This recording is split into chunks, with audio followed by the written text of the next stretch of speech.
This program is brought to you by realestate.com.au. Keep moving with Australia's #1 address in property.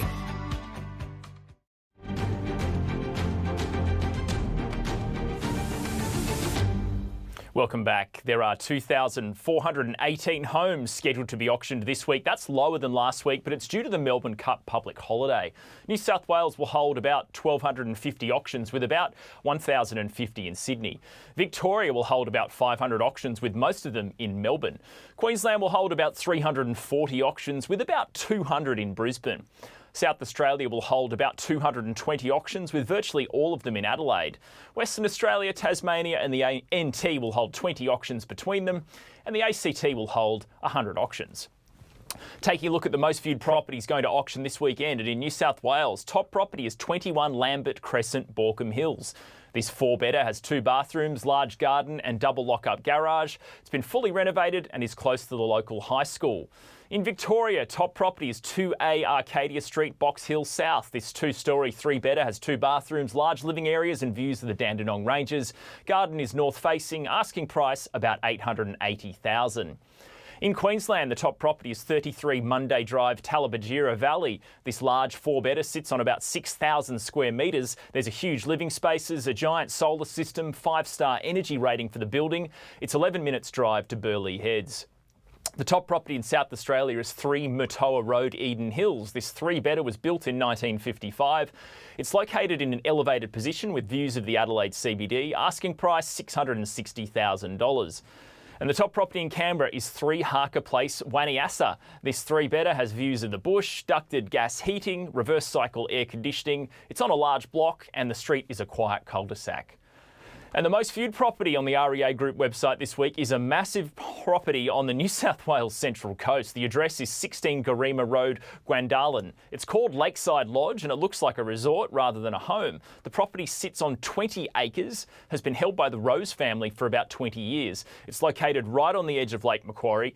All 8 bedrooms look out over the water. There's an atrium, pool, paddock for horses, tennis court, games room, private jetty, boat shed and a dry dock. There's also a chapel, warehouse, 2 dams, chicken coop, studio, various garages and a guest house. The family are hoping to get $20 million for this one. And for more on property, I caught up with Eleanor Creagh from REA Group.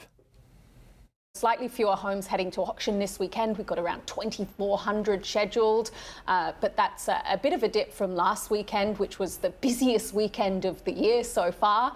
Accounting for the drop is Victoria, where we've got around 500 homes going to auction in comparison to it was more than 1,700 last weekend, but that's because of that Melbourne Cup public holiday coming up. And still we're seeing that auction volumes are persistently stronger than this same period last year. So the spring selling season busier, more properties hitting the market this year compared to last, and nationally auction volumes around 15% higher than this same week last year.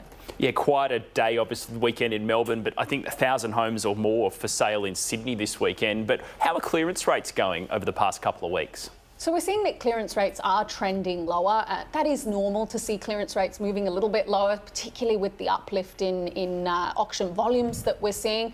Certainly Sydney is where we're seeing maybe a little bit of relative weakness in auction clearance rates emerging, with clearance rates kind of trending down to the mid-50s. Melbourne holding up a little bit better than Sydney though. All right, now today you got the PropTrack property price report out for the month of October. I mean, how have property prices tracked over the past 4 and a bit weeks? So we've seen that actually after that slight slowing last month, that property price growth has re-accelerated in October. So clearly buyers out in force for the peak of the spring selling season. We know that October is that peak, more properties hitting the market. And we've seen that national home price growth has accelerated, with prices lifting 0.26% throughout the month of October. That brings them up just a little over 5% on this same period last year. And leading the charge across the capital cities was Melbourne, where prices jumped 0.49% in the month, so a reversal of that 6 straight months of price falls that we'd seen previously. And any other markets around the country doing really well over the past 12 months? Yeah, so it's really interesting. We're really seeing that significant divergence in price performance across the country. That's true in regional areas and also the capital cities. So we've still got Perth, Adelaide and Brisbane leading the charge with respect to price growth over the past year. So Perth prices up a little over 20% over the past year, Adelaide around 15 and Brisbane around 12.5. Middle of the pack, you've got Sydney where prices are up just a little over 5% over the past year. And then at the other end of the spectrum, those markets where price momentum has been consistently more subdued. You've got Hobart, Canberra and Melbourne where prices have fallen slightly over the past year. Now, you mentioned regional areas. What are the trends you've been seeing in regional parts of Australia? So regional areas, it's interesting. Again, below that headline number, there's some really diverse performance across the regions. We're continuing to see that it is the capital city markets that are predominantly leading price growth this year.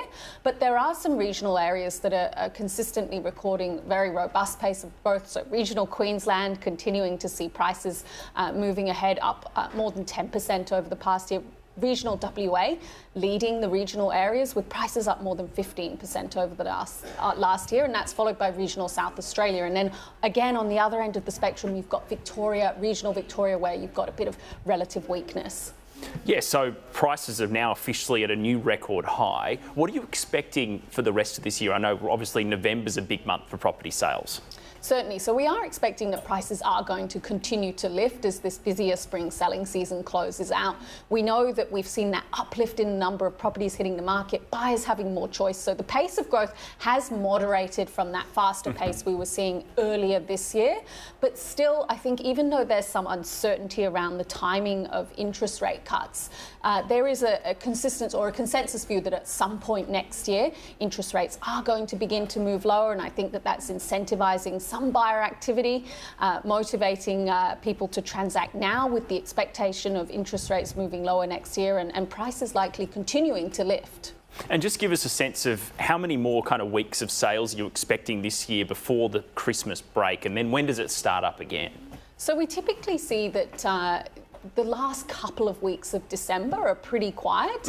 January then follows on. It's relatively quiet. We start to see listings activity picking up through January, but it's really February where property markets come back into full swing in terms of sales volumes and buyer activity. Eleanor Creagh from REA Group, thanks for coming on the show. Thank you for having me.